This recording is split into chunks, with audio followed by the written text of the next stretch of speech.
Comedy Arts Festival from Aspen, Colorado. Live.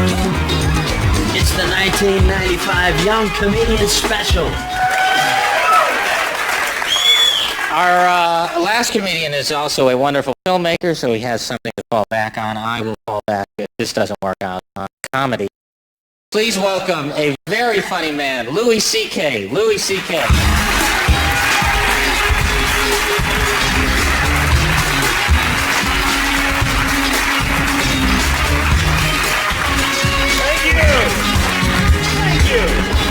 Thanks, how you doing? Good, nice to be here. Nice to be in Aspen. My name's Louie, I live in New York. And I like New York. It's the only city where you actually have to say things like, hey, that's mine, don't pee on that, you know? Usually you don't need that phrase. I did something really stupid the other day. I went to buy groceries at a supermarket and I forgot to have money. Have you ever done that? I was totally broke. And I didn't realize till the guy had bagged all my stuff and everything. And he said, $85.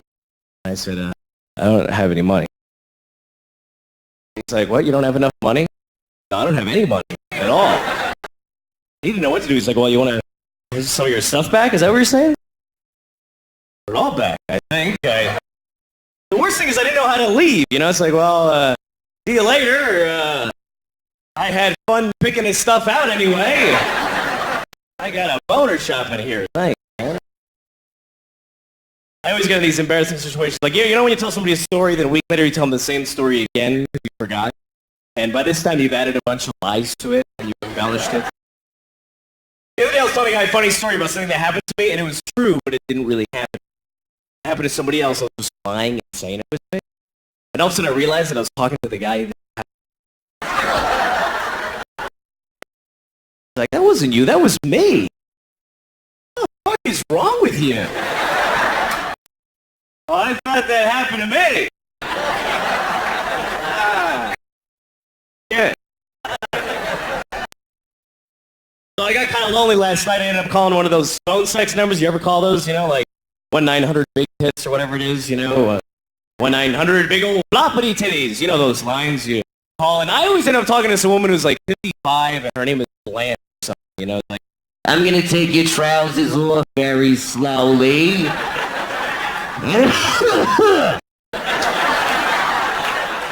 Then I'm going to play with your balls.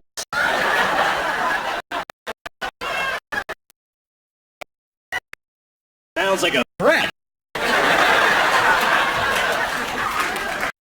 Stay away from my balls, lady. I'll call the police. I gotta do something, though. It's ridiculous. It's been so long since I've had any real sex. And even now, when I masturbate, I don't have any point of reference to the fantasy, you know? Like, now when I masturbate, I just fantasize about other times I masturbate. That's all I really have. Oh, yeah, my old apartment. Yeah, that was a good one.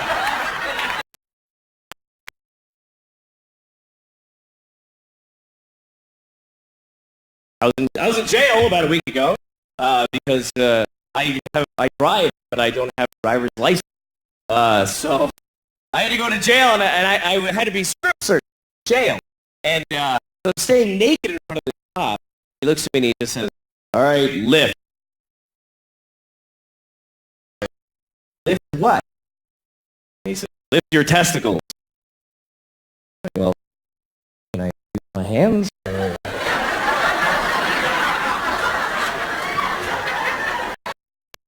Or do you just want me to go,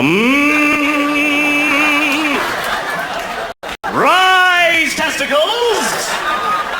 Rise on my command! Look at my great red hairy balls and feel me! Mira mis cojones grandes y cariñosos!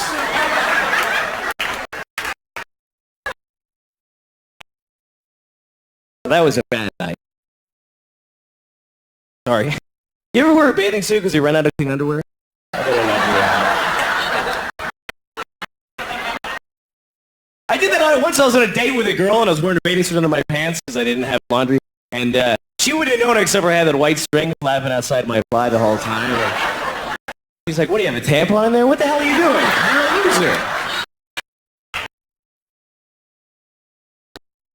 The other the other night I woke up in the middle of the night and my hand was asleep. Has this ever happened to you? Because I was sleeping like this for whatever reason. And I woke up and my shoulder hurt like a motherfucker.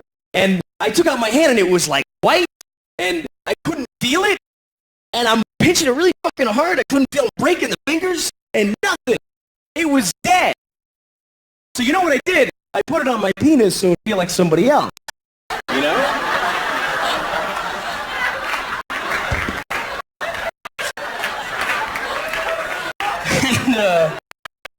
And it worked. But then I thought, you know, shit, I got some guy's hand on my dick. I don't want some dead guy's hand on my dick. Get that out of here. Sex is weird, though. You know when you're having sex with somebody, you start to make those noises. You know those sexual noises? You ever feel weird about the noises you make during sex? You ever listen to yourself and go like, where the fuck did I pick that one up? What the hell was that? Because sometimes you make the oddest noises. You really get into it, you're like, woo!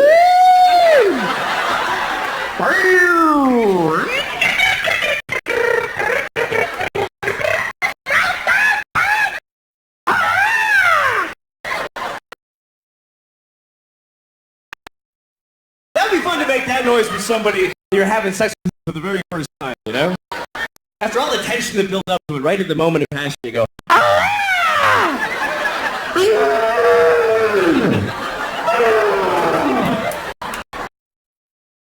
to watch their face on. Fuck, man, another one. It's important to make those noises, though. They're very important because the reason we moan during sex is to guide your partner. You're there. It's kind of like a homing device, you know? It's kind of like if a woman is doing something to my nipples during a boating accident or whatever, it doesn't matter exactly when. If she's doing something to my nipples, I usually want to say to her, you know, you're really wasting your time, honestly. You might as well be licking my wallet. There's just nothing there. Just fucking blow it off, you know? But that would be rude, you know? So you just moan less at the nipple. You just kind of do that holding pattern bullshit moan. It's like, oh, whatever, you know. And then she starts to move lower. Ha, ha, ha! Yes! Genius! You know what would be fun to do one time when you're having sex with somebody? Don't make any noise at all. Just lie there perfectly still. And then right at the moment of orgasm.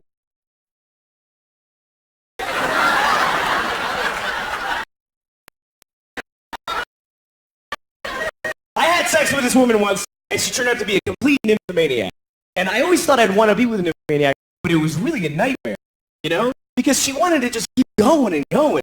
And the sex was really hard work, too. She was like just grabbing me, pulling me in there, going, come on, fuck me, come on! Come on, you redheaded faggot, do it, come on! You know, I'm just, whoa, like a big dildo. All right, whatever, right? So we're done finally, and I'm like really tired, you know? And she looks at me and she goes, let's do it again. Like creepy like that, you know? Let's do it again. And I was like, all right. So we do it again. She's like, come on, fuck it, you know? And now we're done and I'm just dead. I'm a bag of shit lying there. I got nothing. Let's do it again.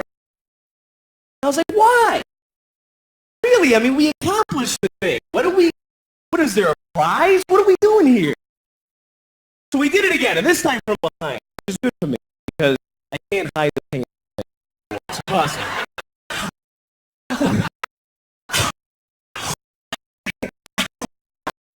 And then she starts getting into it, right? And she starts, like, backing into me really hard. She's going like, BAM!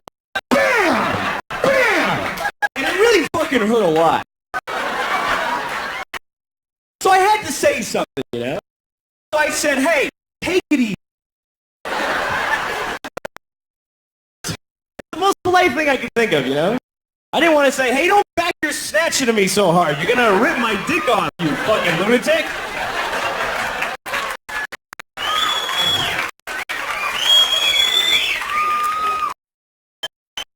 Hi, Mom.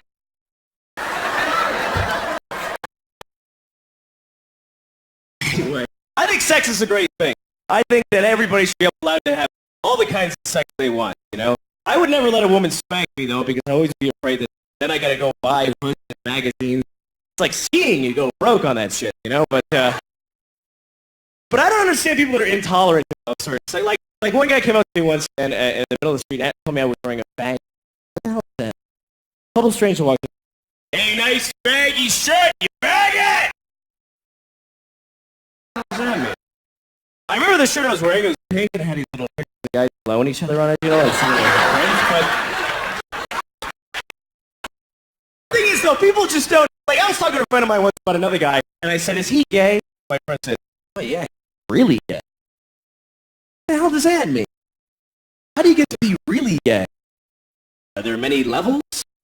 You start out just a little bit gay, like, you know, I feel like I'm coming down with a cruise a little bit today. I don't know, just feel a little bit, just feel like touching a penis, like. And then one day you're taking it up the ass, you're jerking off two guys and blowing somebody all at the same time. And you go, wow, I'm really gay. I am very homosexual. Look at all these penises. I'm the gayest man in the world. I am faggotor. No one is gayer than me. Thank you very much. You've been a pleasure. Good night.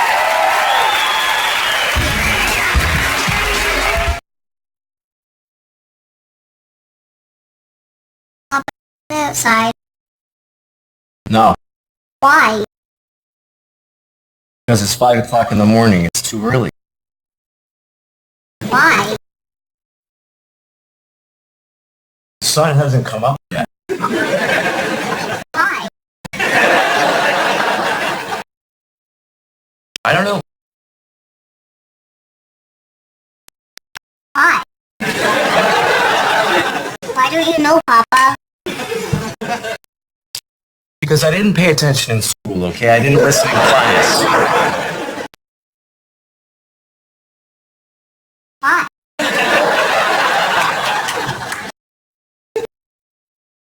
Because I was high all the time.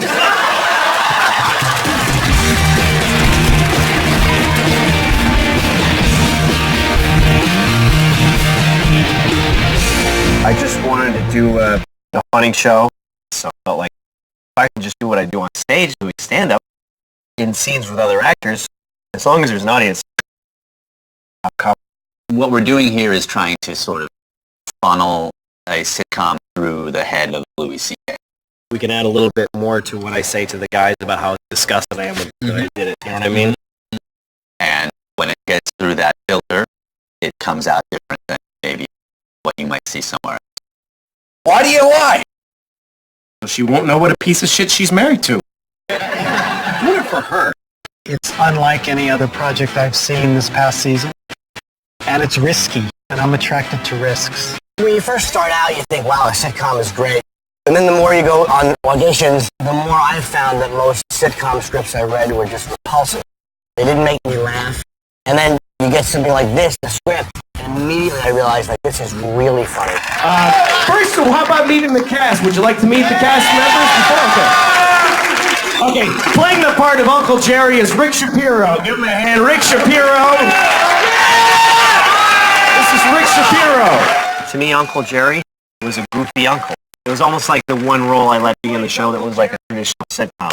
And then, for some weird reason, these casting people brought in old Rick Shapiro, who I've worked with 1,000 times.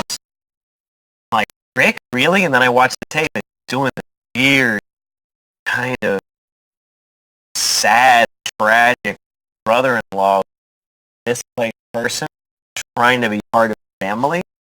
And I just broke my heart. I was like, God, that's just not what I saw, and it's perfect. In their mind, he's a retard. But he's a visionary. And he sits alone in his apartment in flames, miserable, with nothing. But he's got great thoughts.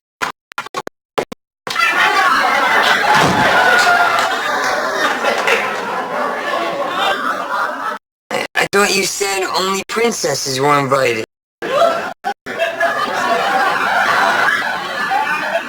And then we have Mike Haggerty, who plays Mike Haggerty.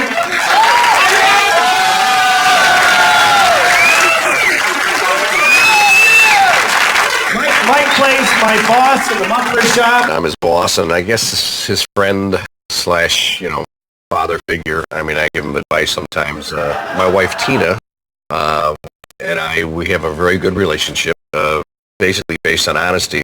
Laura Keitlinger plays his wife Tina. Laura Keitlinger. But I think our secret to marriage is we have sex all the time. We never talk, we just fuck. Jim Norton plays Rich. Give him a hand, Jim Norton.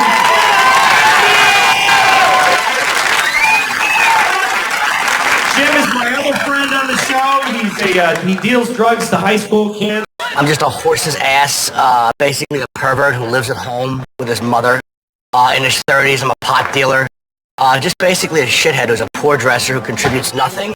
And my whole job is just to smash Louie. I mean, that's all I do is just say awful shit to Louie about Louie. And there's no better gig for a comic. Who's left? I'm fucking... Jerry Minor plays Walter across the hall. Jerry Minor.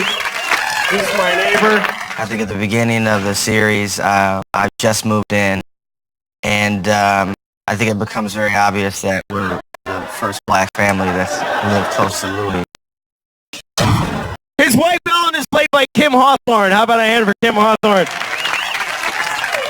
She's very uptight and is constantly being annoyed with Louie and all of his mishaps. Kelly Gould, who plays my daughter Lucy. So you know, watch it. She's a lot like her mom, Kim, and Louie has a really hard time handling Kim, and my character Lucy is just a mini Kim, so he has an even harder time dealing with me. Kelly, who plays my daughter, she's unbelievable because if you throw something else at her, she'll just go with it. I mean, she's just 7 years old and she's like total genius. And Pamela Adlon plays Kim, my wife. Give her a nice hand. The best part is being able to play a character who's really like my own self. Being able to be a mom and drop F-bombs, you fucker! And just have real, raw, uncomfortable situations and hear how the audience responds to it. You don't want to eat this. This is all hydrogenated oil. Total crap.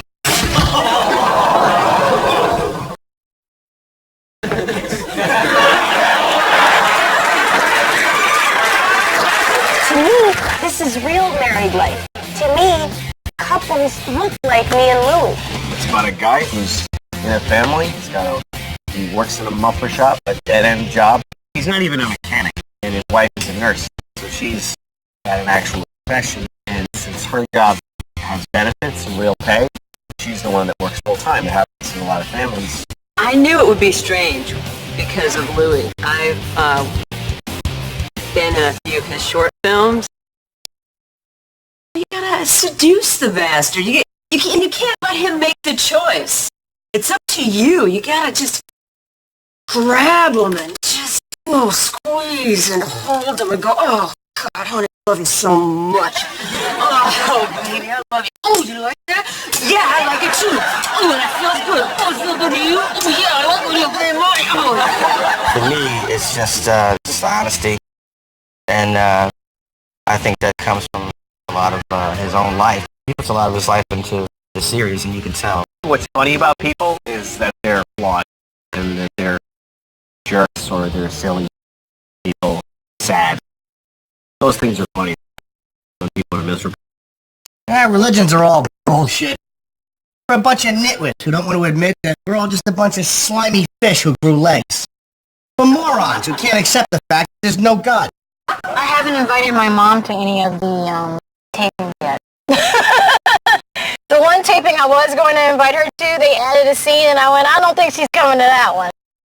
Ellen, who are you fucking when I'm not around?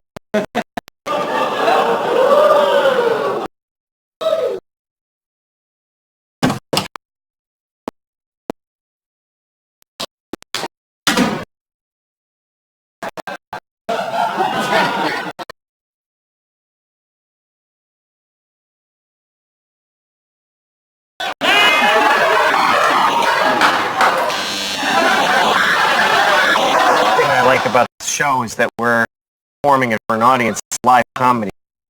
And that's what a sitcoms were that I loved when I was younger. So I wanted something that felt like that, like see that the actors are having to stop and stand there because people are laughing too hard. Listen, the bathroom above you is busted, so you might get some shit in your toilet that's not yours.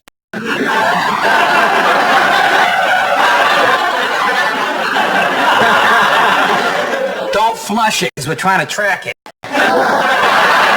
This show, it's like doing a play every week.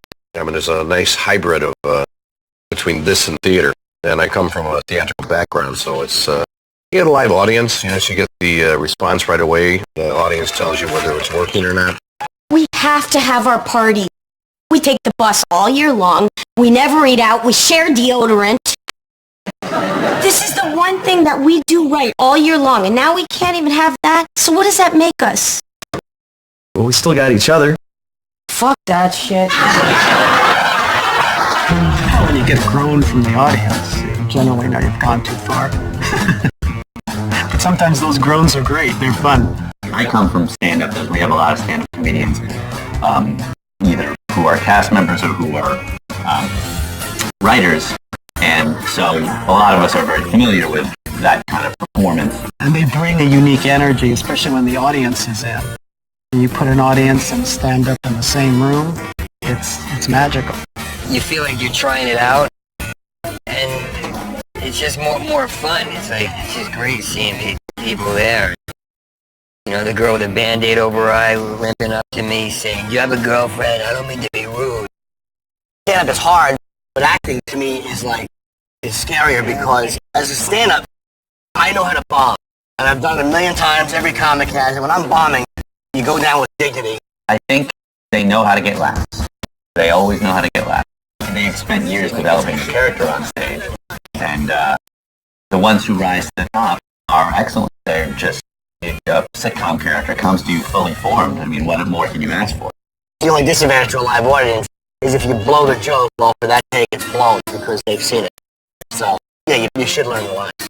Was that like a really insightful thing into acting? I just said you should learn the lines? Fucking asshole. Because we don't have the restrictions that the networks have, we're able to examine different situations. I just got off the dub shift. Seriously, release the dubs. We can sort of explore the darker side of comedy. We've been pushing the envelope all week. Pushing the envelope. Doing the same shit Milton Berle did in 1941. There have been some scripts that I haven't been in that I've been really glad that I haven't been in. You know, I went to a Catholic school when I was little. I think it looks different than anything that's ever been on HBO. A lot of HBO shows are very slick and wonderful and cool and funny and award-winning, and we're just pigs and shit, hoping we can make people laugh. All I'm really focusing on is this audience that walks in on that night, how they really digging the show and recording those laughs. Sometimes I watch him while things are going on, and I must think, wow, this guy is really living his life stream. I laugh at the show. I hope other people laugh at the show.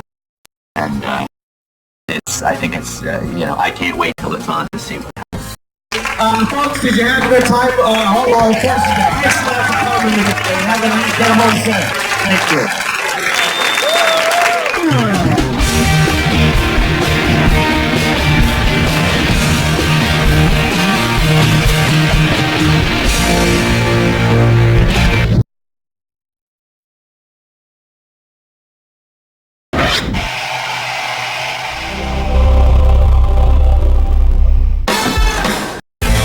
HBO presents One Night Stand with comedian Louis C.K.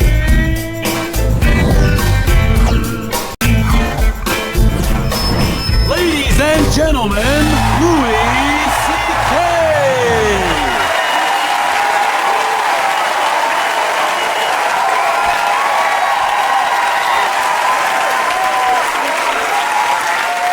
All right, thank you. Thank you very much. Thanks, you guys. That's very nice. Thank you. How you doing? All right? Good. Good. It's good. You're out. Being out is good. It is. I don't go out anymore. I have a baby now, so I don't go out. Some of you have babies, but you don't love them, so you're here. That's cool. No, I mostly just go out with my daughter. I went to the park with her the other day. I was at this park in New York City Park, and they had these no drinking signs at the park.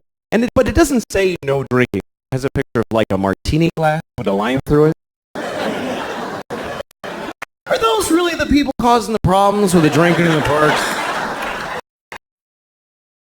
Are they reaching their target audience with a martini glass, really? Shouldn't it be like a bottle in a bag with a line through it? You see people at this park at 4 in the morning, hey, motherfucker!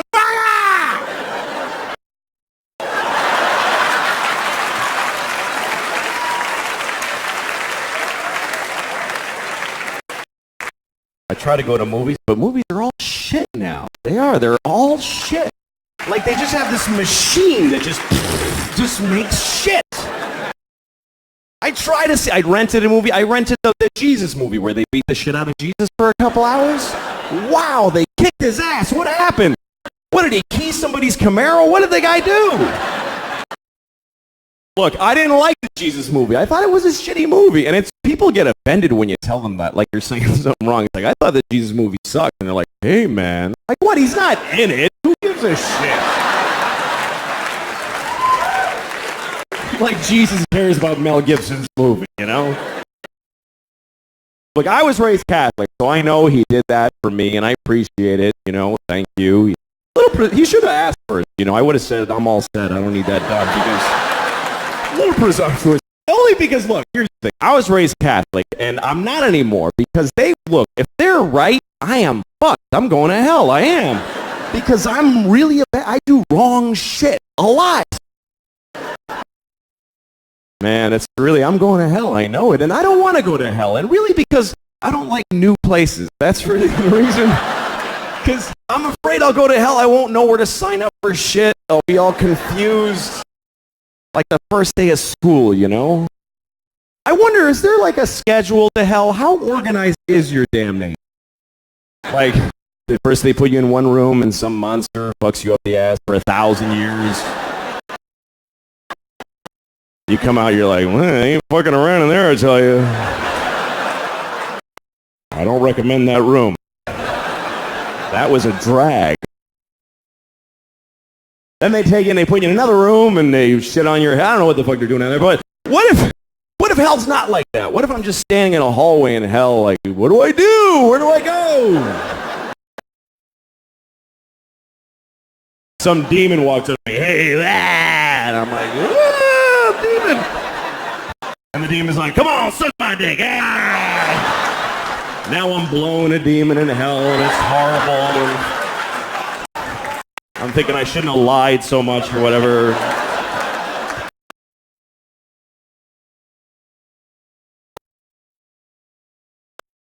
But here's my question.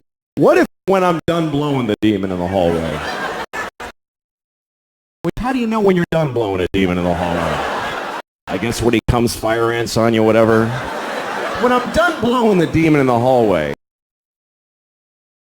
what if some guy in charge of hell walks up to me and goes, hey man, you didn't have to blow that guy. He just hangs out here. He's not part of your damnation or anything.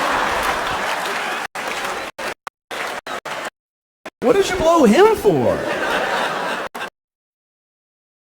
I just assume you're supposed to blow people. Said suck my dick, so you know. So say no. What's so hard about that? Jesus. Look, man, you better pace yourself. You're down here forever. You're gonna blow a lot of demons and elephants, all kinds of shit. Don't be freelancing in the hallways, for Christ's sakes.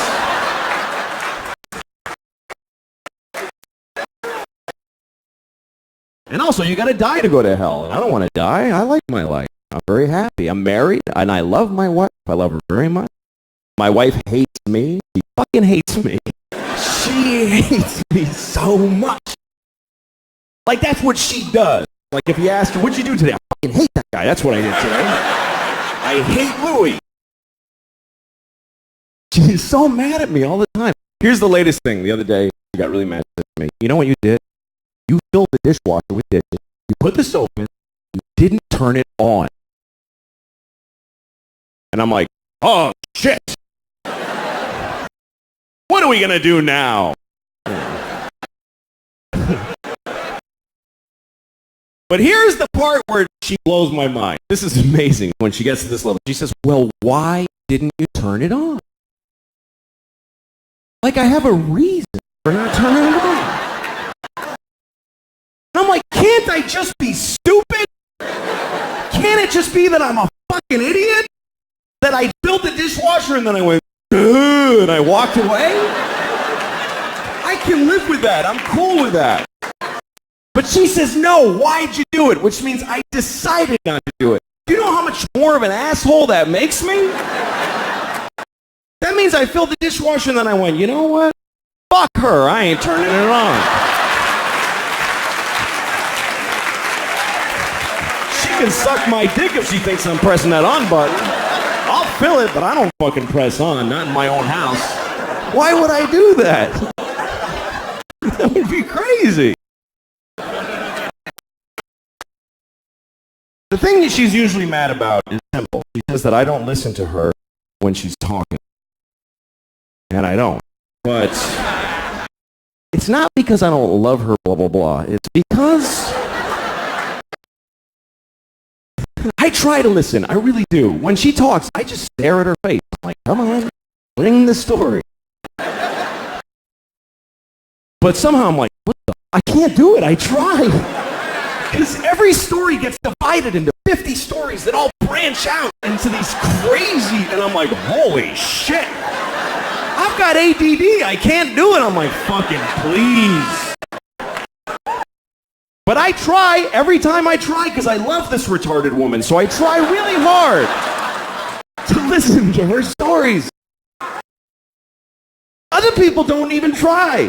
We go to parties, she starts talking, people just walk away like, fuck this, that lady's crazy. Who would waste time listening to that crap? Me. She can't help it. I really feel bad for her because the thing is that every word of the story gets her so excited that she wants to fucking run with it and can't fucking just break through and get to the end or even the beginning. This is my wife telling a story. She's like, guess what happened to my mom today? You remember I told you my mom how when she was in college, not when she went to Michigan, when she transferred. Remember because that guy got weird and she had to leave because he was, not the Iranian guy, that was a different story. That guy, I think it was Persian. I heard that Persia actually split. What the fuck are you talking about? Jesus Christ! Pick a thing! Have some consideration for the fucking listener. I don't do that. Here's me telling a story. I bought a tomato and I ate it and it was good. That's a story anyone can follow. It's about a tomato the whole time.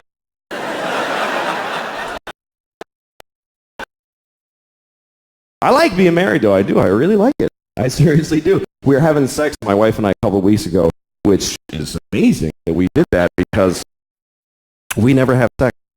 Never. Because we have a baby, and our baby's a fucking asshole and won't let us have sex. Oh, fuck, that kid's a jerk, man. Seriously. Every time she's got some urgent shit in her room. Papa, come in here! I'm in now! Okay, I go in there. What's up? I need a pair of pants to put on my pony. Wow, holy shit. I'm trying to fuck your mom in there. Would you give me a break? Can a guy fuck your mom for a minute?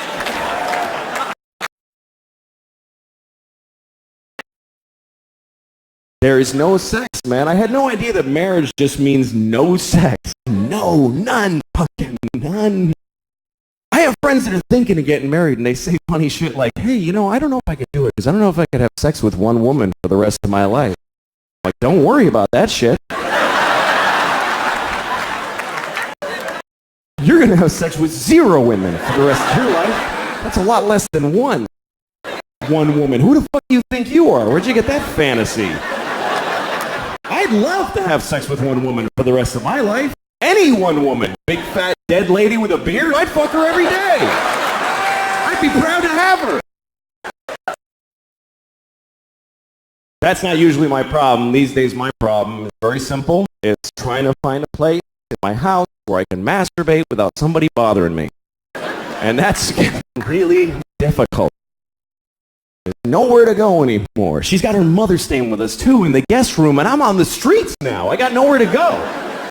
Like now I know when I see a guy on the West Side Highway jerking off and playing daylight, that's not a homeless guy, that's a married man right there.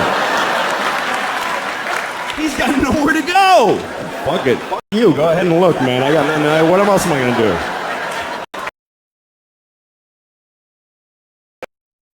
It's not fair, man. I'm 37 and I own my home. I should be able to just stand in the living room. How you doing, honey? Good morning. But I can't. I gotta hide. I'm down in the cellar by the boiler like a troll down there. Just fucking miserable as shit. That's what it's like. Masturbation doesn't bring much joy to guys. Women seem to like masturbating. They put flower petals on the pillow. They're like, ah, me, or whatever, you know.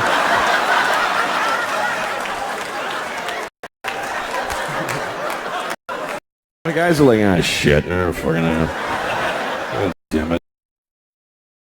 Sometimes you find ecstasy, but it's followed by the deepest self-hate and depression you've ever felt. It's an amazing drop from way up here to this, like, oh yeah, what the fuck is wrong with me? God damn it. I gotta get to work. I don't have time for this shit right now.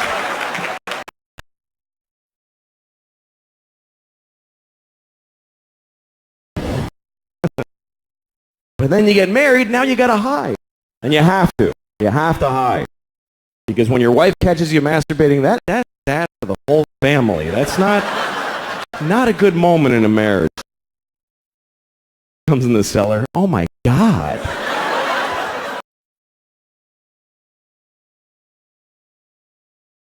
And then she always wants to know shit about it. She always asks me stuff. My wife's like, well, do you think about me when you're doing that? What are you, fucking high? Why would I do that? Why? I can think about anybody. That's magical. Why the fuck would I? I'm married to you. What do women really think their husbands are going, oh, my wife. Oh, yeah, that's fucking hot. Oh, yeah. Picking her up at the airport and getting yelled at. Oh, that's fucking hot. Yeah. Put it in the hamper, not on top, you idiot. Oh, I love when she talks like that. Yeah. But, you know, whatever. We're a family. We have a kid. That changes everything. That's the whole thing. The kid is everything. Marriage is nothing. Without a kid, marriage is dating. It doesn't mean shit. And you don't realize it until you have a kid. Here's what happens. When you get married, you go, holy shit, I can't leave now. I mean, I wasn't thinking of leaving, but now I really can't leave. Then you have a kid and you go, holy shit, I could have left.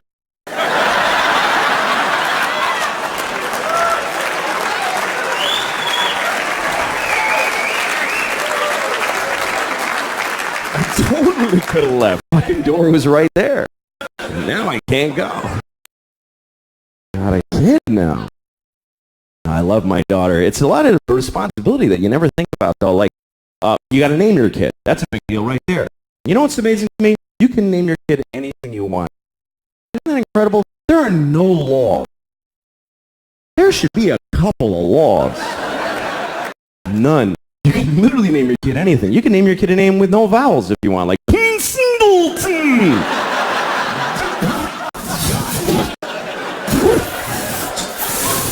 Just 40F, that's his name.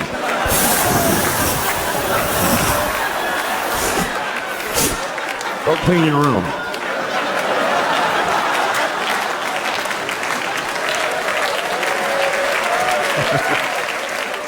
Some people name their kids a word like sunshine or battery or whatever. I'd like to name my kid a whole phrase, you know, something like ladies and gentlemen. That would be a cool name for a kid. This is my son, ladies and gentlemen.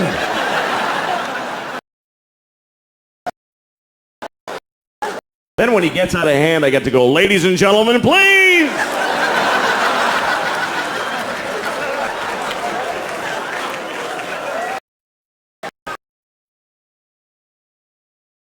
But you got to be careful what you name your kid. You do have to be careful because what happens is other kids in school are going to make fun of them. They're going to make fun of their name. And you don't have to give them a weird name because they can do it with any name. Kids are geniuses at that. Any name they take it, they go Louie Screwy, Joey Blowy, Mike, your mother's a dyke, whatever. They find a way, these kids. Any name, what's your name? Eric, you fucking asshole. See, just like that. Lightning speed these kids got. What's your name? Joe, eat a bag of shit, cunt face. You see, just like that. He got that all through school and cried like a pussy. It's not gonna happen to my little girl. My daughter is really something else, man. She runs the house. She runs the whole house. She decides everything. Like we were playing hide and seek the other day. We play hide and seek, and we play by her rule that she invented. And do you know why? Because she sucks at hide and seek. And so she covers it with this fucking roof to level the playing field. And I gotta fucking pretend it's all that she's great. No, it's bullshit. Like, we're playing... Oh, fucking... I know she's a kid, but fucking listen. When it's my turn to hide, she tells me where to hide. She tells me where. She goes, hide in the closet, Papa. But you're going to know where I... Hide in the closet! All right, fuck, I'll hide in the closet. Good, fine. And I'm standing in the closet like an asshole. She comes in, I found you. She's like shitty about it. Like, I found you. And I'm like, wow. How did you figure out where you told me to fucking hide?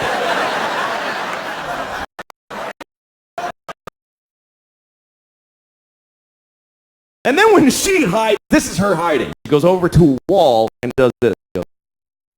That's it. There's nothing here. What the fuck is this? Like this is some ninja invisibility crouch. And I gotta act like an idiot. I can't just walk in and go, yeah, you're there. Because she'll cry and shit her pants, right? So I gotta walk around like an asshole. Where is she? I have no idea. Where could she be? I'm making eye contact. I don't see her. It's amazing to me. The other day we're playing, this is how things have gotten in my house, okay? Here's a very good example of where it's gone. We're playing a version of hide and seek where my wife and I have to decide together where to look. She likes that. She's like, Mama, you tell Papa where to look. Okay, fine. So she's over there hiding like this, plain sight, and my wife and I, my wife's like, why don't you look under the bed? I'm like, okay, well, she's not there. And then she says, why don't you look in the linen closet? Okay, so I open the closet. She goes, that's not the linen closet. We don't put that in there anymore. All right, fucking Jesus, all right, I'll look at it.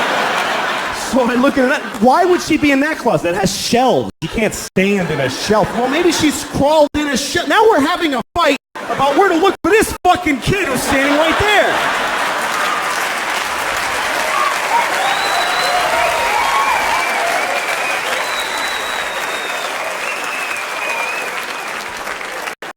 She totally runs the house.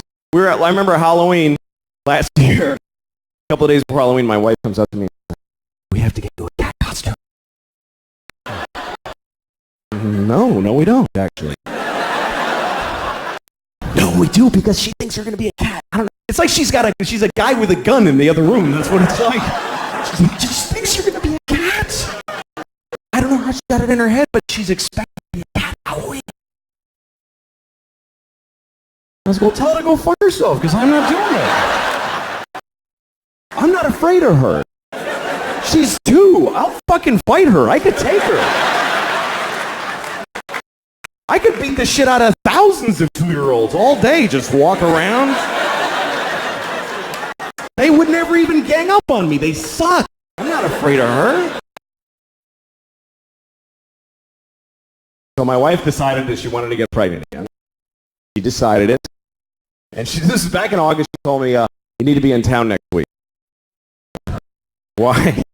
Because I'm getting, I'm ovulating. So, like, not do you want another kid, just be in town. That's how she handles it. I'm like, I'm not going don't want another kid. Oh, fuck it. She's like, all right.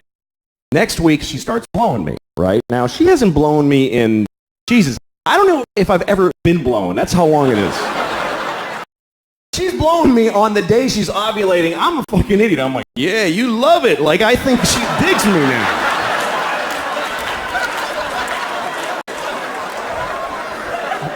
Stupid. So she's having another baby any day now. She's due, and it's true. The whole thing. I'm like,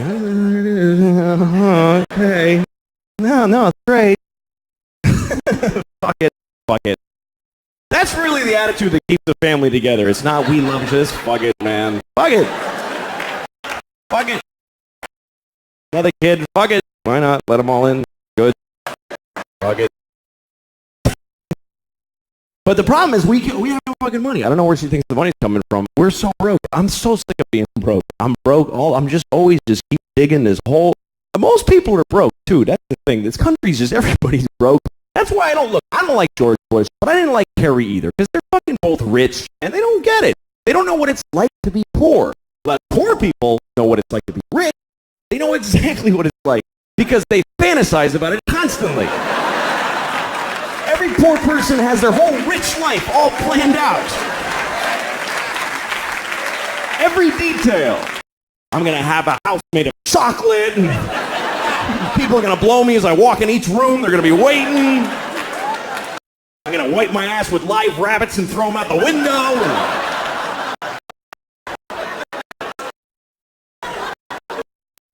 Got it all worked out. But rich people don't fantasize about being poor. Why the fuck would they do that? I'll have to take the bus everywhere. Yeah!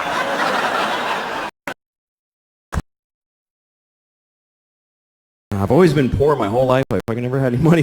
And I don't care. I don't give a shit. But, there's a lot of people that are poor now. Like, I was driving through upstate New York, and there's people up there, man, their lives are just shitty. Like, you ever drive through a whole town, and you're like, what, did a shit bomb go off in this place? What happened?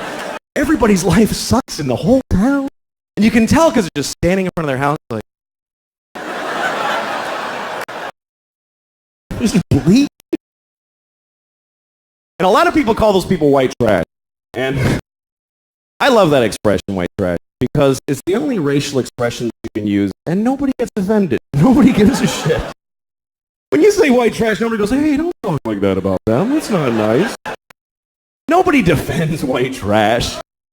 You can be talking to the most liberal hippie in the world. You go, hey, I saw this guy, he was white trash. He'll go, ha ha, fuck that guy. White trash loser. No, I don't know. I just want to be a good dad, raise my daughter. And it's a complicated country. People get angry. Everybody hates gay people. Now, I never understood anger towards gay people because a person being gay doesn't affect your life. So it's weird to me that people just they're in their homes going, oh, people are gay. Damn it. What do you care? I can understand hating gay people if you're mowing your lawn and two guys are blowing each other right on the grass. And like, oh, I gotta cut around you faggots every Sunday. I'm sick of this shit.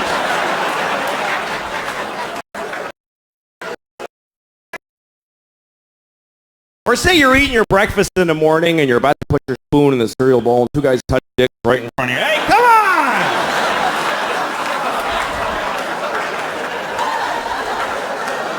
I gotta get to work. I don't have time to dodge your dicks with my spoon. Fucking homos, get out of my kitchen. I hope I'm a better parent than my parents were. My parents were not good parents. My parents, here's a typical example. This is a true story, I swear to God. My parents sent me to summer camp when I was in 3rd grade. Good idea, right? But they didn't look into the camp. They just chose one out of the phone book randomly. And I swear to God this happened. I get there, it's a camp for all retarded kids. I swear to God. I went to camp for retarded kids. I swear to God, I'll never forget the moment I arrived. I looked around and I realized, holy shit, I'm retarded. I didn't think I was, but I must be. Am I the only kid who's not? This is how they chose to tell me? This is it? Just send him to the camp. Fuck it, he'll figure it out. He's retarded, he's not stupid. I loved it there. It was great. Everybody's nice. Every game is a tie. Just gold medals for everybody. It was awesome. Here's the thing. I never judge other parents now. I never do. I used to, but I never do. Like, you know when you see a mother in McDonald's or someplace or in a toy store and she's just melting down on her kid? She's like, shut up. I hate you. You're ugly. And people are sitting around going, oh my goodness, she's a horrible mother. Well, guess what? Those people aren't fucking parents. They don't have kids. Because any parents who are in that store are thinking, what did that shitty kid do to that poor woman? That poor woman. I wish I could help. Because you don't know, man. You don't know. Or like when you see a parent that seems to be negligent. Like you see a parent in McDonald's with the kid and the parent's like, I can't take this kid anymore. And just like collapsed and all the shopping bags are just strewn everywhere. And the kid's happy. The kid's eating French fries. And the kid asks a question like, Mama, why is the sky blue? He's like, just shut up and eat your French fries. And you think, what a terrible mother. Why doesn't she answer her child? When I have a child, I will answer all of their questions and open their minds to the wonders of the world. Well, guess what? You don't know what the fuck you're talking about. You can't answer a kid's question. They don't accept any answer. A kid never goes, oh, thanks, I get it. They fucking never say that. They just keep coming. More questions. Why? Till you don't even know who the fuck you are anymore at the end of the conversation. It's an insane deconstruction. It's amazing. This is my daughter the other day. She's like, Papa, why can't we go outside? Well, because it's raining. Why? Well, water's coming out of the sky. Why? Because he was in a cloud. Why? Well, clouds form when there's vapor.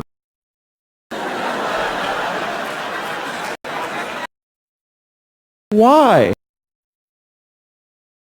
I don't know. I don't know. I don't know any more things. Those are all the things I know.